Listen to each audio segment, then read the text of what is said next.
My concern is that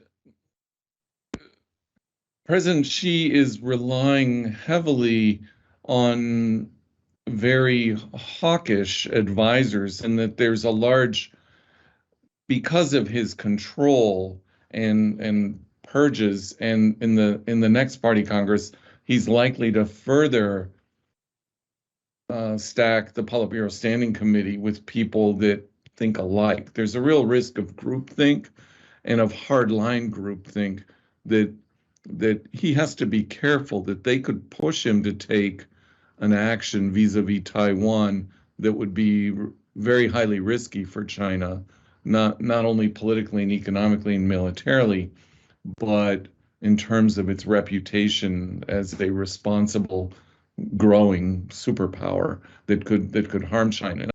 I think his biggest blind spot is his underestimation of America. That's a huge blind spot. And it's easy for analysts and readers and listeners to understand that, because America right now is very politically divided.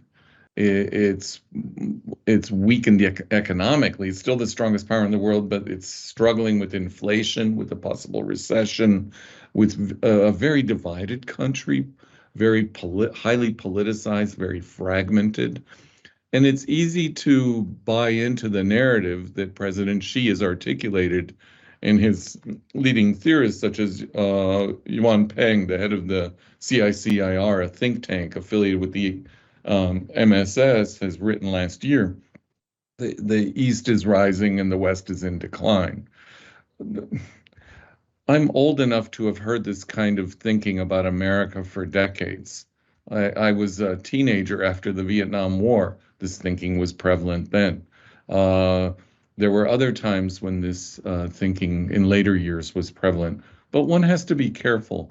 America is a remarkably resilient country with its own history and its own exceptionalism, if you will. And President Xi and the Chinese leadership should never underestimate America's ability to bounce back and to counter a rising and aggressive China. They would be wise to look to the words of Admiral Yamamoto, who told the Japanese leadership at the beginning of World War II, "I'm a patriot. I will support what you do," in the bombing of Pearl Harbor. But he also told Prime Minister Hideki Tojo and the Emperor, "This is a war that we can't win."